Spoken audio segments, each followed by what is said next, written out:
I'm going to pick the Nashville Predators. And things started out hot with them playing in Czechia, but man, it's been bad since. And it's kind of bringing up the argument that maybe they shouldn't be doing these games mid-season, because it seems like, I don't know, maybe there's some jet lag after starting the season so much earlier than everyone.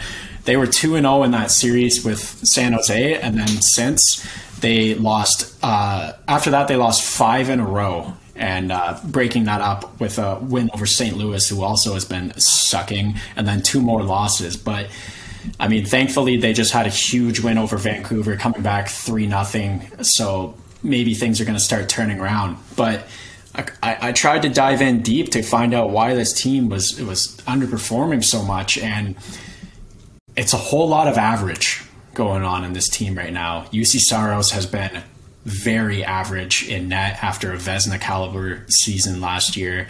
Roman Josi is very average this season, one of my favorite players, so I hate to see it.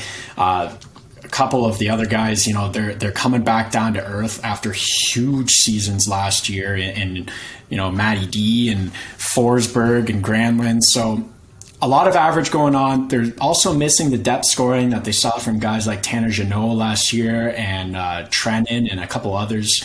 And it's just been brutally average, but things look to be on the up. They've won 2 in a row now. They are expected to score more goals than they have been. So hopefully a few of these guys can get hot, but there's been no one blowing this team up, and it's been showing, and it's been hurting. Yeah, for sure. Nashville was a team I considered bringing up for a lot of the same reasons. Their goaltending hasn't been Vezina caliber like it was last season.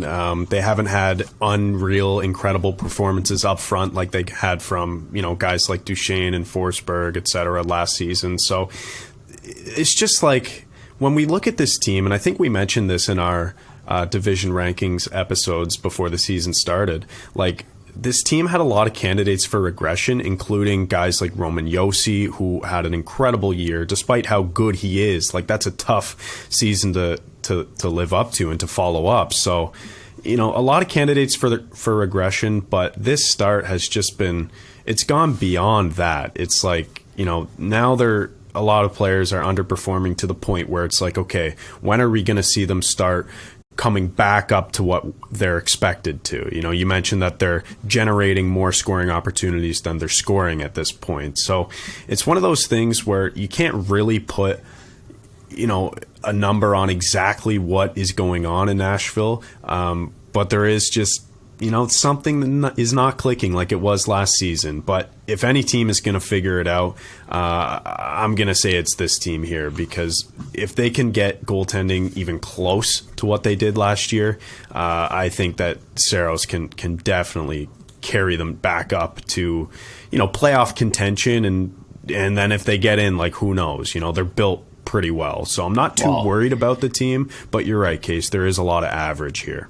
I'll tell you what, one thing that has not been average, it's been well below average, and that's the league average, is the power play, and it's been brutal. It's at 14.89%. The league average is 21.76 this early into the season, so they're certainly underperforming, and I know what a bad power play can do to a team, so they got to figure that out. And looks like Niederreiter has been the trigger man so far this year, but I don't think that's sustainable. And that's why Chad's been trying to trade him in fantasy so often. I was going to say, like, that's a guy who is actually having a really good start on this team, but that's not the type of player you want to be, dominating your offense. You need your big boys to step up if you're Nashville. And last year we saw a glimpse of, what they are capable of. And if you're a Preds fan, like my buddy Kobe, I actually ran into him on the street the other day, and I was like, hey, how's it going? Like, how's how's it being a Preds fan? And he's like, well, as a Leafs fan, you know damn well what it's like, because our teams are underperforming. So, if they can get back to at least somewhat close to what they were last year, they're going to be A-okay.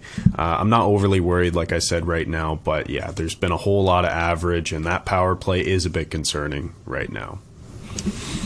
Yeah, I don't know what more to say about the Predators that you guys haven't touched on already. Is that they're a lot better than what they are right now, and essentially they started off well, beating San Jose a couple of times, and San Jose is obviously going to be a lottery team this year by the looks of it, and they're kind of headed into that rebuild. But I think we all expect Nashville to be a playoff team, and at least to be in the mix down the stretch, and we were very high on them. Well, I know Case was, and I certainly was too, with the offseason that they had, bringing in guys like McDonough and Niederreiter, who you both mentioned. But they need some guys to step up offensively, and maybe John Hines needs to mix up the lines a little bit when it comes to the forward group. And we know that UC Saros can be a hell of a lot better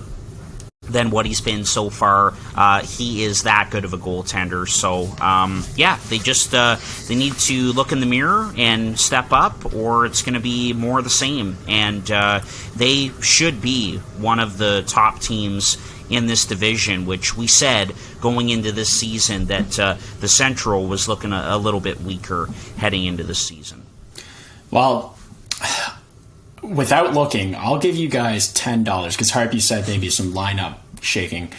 I'll give you guys $10 if you can tell me what this second line right winger currently is for the Nashville Predators. Oh, God. I know Nino plays left. Correct. Is it Janot? Well, you would think. Yeah, it's not currently Janot? Zach Sanford.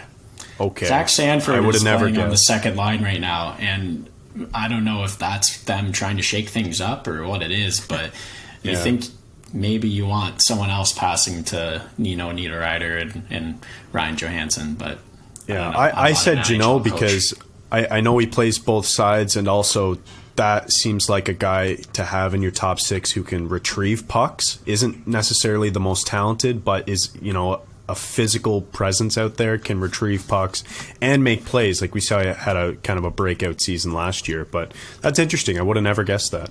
It seems like that side is a weak spot for them as the right wing.